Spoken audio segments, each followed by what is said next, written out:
Asambleísta Mariana Yumbay.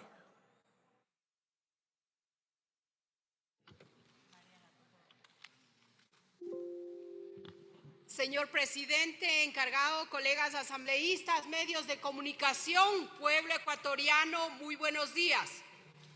Es importante señalar que un juicio político es un mecanismo de control de las acciones de gobierno.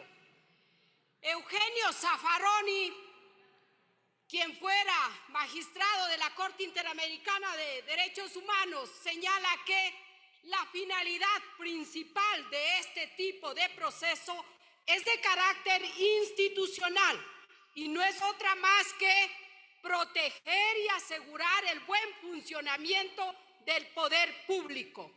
El juicio político ha sido concebido como un mecanismo para asegurar el buen comportamiento, para castigar a la mala conducta, para defender a la comunidad contra la incapacidad, negligencia y perfidia, para castigar el abuso del poder, la traición de aquellos servidores públicos de alta jerarquía. Aragón, por su parte, dice que en el juicio político hay una interpretación política de la Constitución y no sustentada en motivos de derecho. Sin embargo, bajo mi criterio, un juicio político debe ser un ejercicio de interpretación política de la Constitución, así como sustentada en motivos de derecho.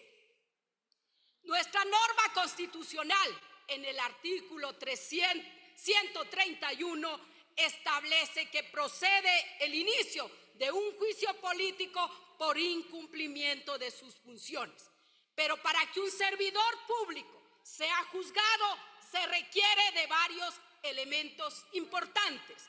Uno de ellos, que el juicio sea tramitado respetando el derecho al debido proceso, que incluyen garantías como derecho a la defensa, presunción de inocencia, entre otros.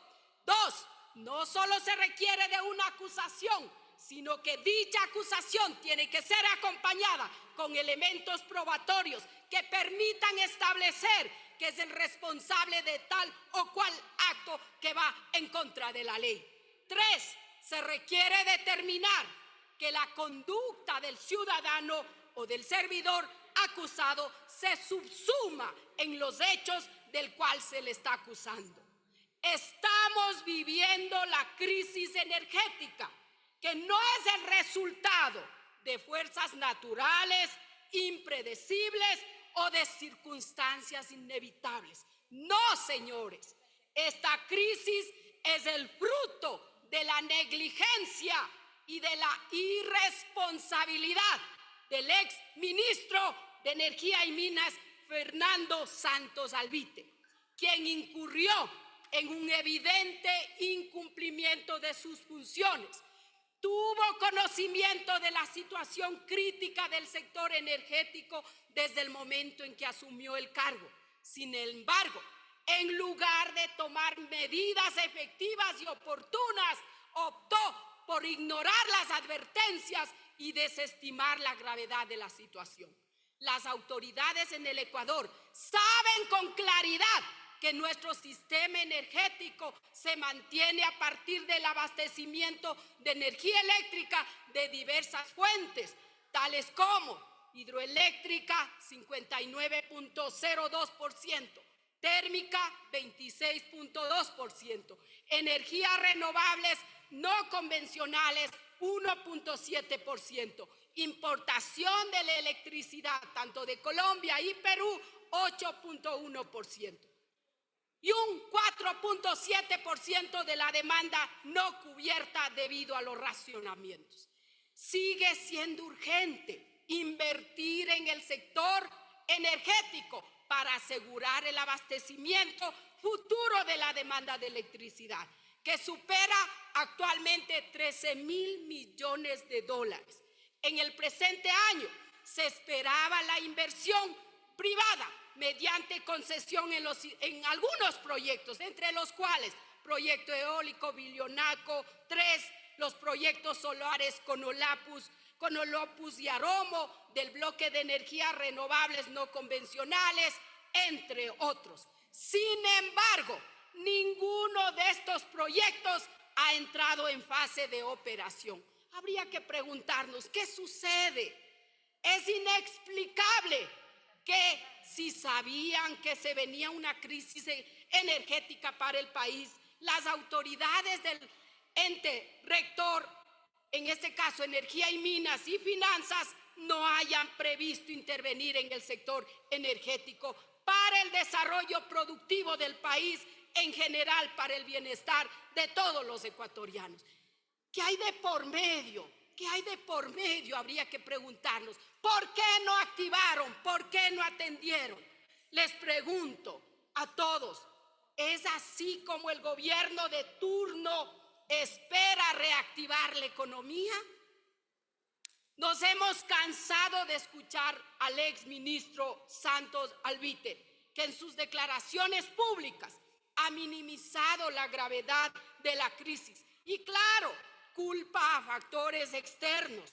Esto lo único que revela es una profunda falta de liderazgo y una clara renuencia a asumir la responsabilidad por sus inacciones.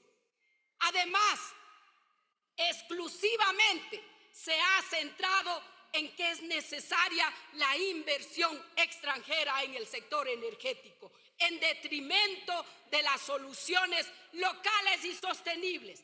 Ha dejado en evidencia que sus verdaderas prioridades y lealtades es con los sectores que quieren privatizar los servicios estratégicos de los ecuatorianos. Es por ello que permitieron que venga la crisis energética para implementar la ley de competitividad energética, que anunciaban aquí que se iba a resolver los apagones. ¿Y qué ha sucedido? Nos llevaron directo a un feriado energético el pasado 18 y 19 de abril. Mediante decreto ejecutivo se suspendieron todas las actividades. Eso es lo que ha ocurrido y hasta la presente fecha seguimos sufriendo los apagones entre 7 a 8 horas diarias. Y esta ley de competitividad energética que nosotros no apoyamos, lo único que va a servir o que está sirviendo es para allanar el camino hacia la privatización, lo cual es inconstitucional y que va a terminar afectando a la mayoría del pueblo ecuatoriano que no tiene recursos económicos. Por ello, los hechos, los elementos probatorios que sustentan este juicio político son contundentes. Hay prueba documental, hay prueba testimonial. Hemos sido testigos de una serie de omisiones, desde la inobservancia ante las alertas sobre la insuficiencia en el suministro eléctrico, hasta el incumplimiento del Plan Maestro de Electricidad. El exministro Santos ha demostrado una total falta de compromiso con sus responsabilidades y con el bienestar de los ecuatorianos. Ha inobservado normas constitucionales tales como el artículo 151, 313, 314 de la Constitución y así sucesivamente el artículo 7, 8 y otras de la Ley Orgánica del Servicio Público de Energía Eléctrica.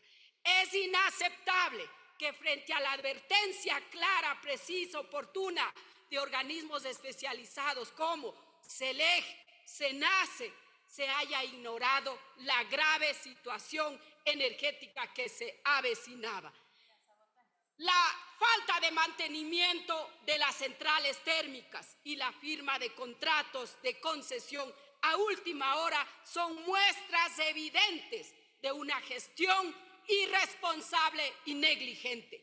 Las consecuencias de estas acciones irresponsables no pueden ser ignoradas. Los apagones han afectado a miles de familias. Aproximadamente se ha perdido 72 millones de dólares diarios, imagínense. Y es momento que pongamos un alto a estos atropellos y a estas perversas intenciones de desmantelar las instituciones públicas, por ende el Estado. No podemos permitir que los intereses personales y políticos de unos pocos prevalezcan sobre el bienestar y el futuro de nuestra nación. Aquellos que han fallado en cumplir con su deber y han traicionado la confianza del pueblo no pueden quedar en la impunidad. Por eso, el exministro Fernando Santos Alvite debe ser censurado, aunque es insuficiente para hacer justicia y sentar un precedente, que esta acción sirva como un claro mensaje de que la negligencia, la irresponsabilidad y la incompetencia no serán tolerados en nuestra democracia. Muchas gracias.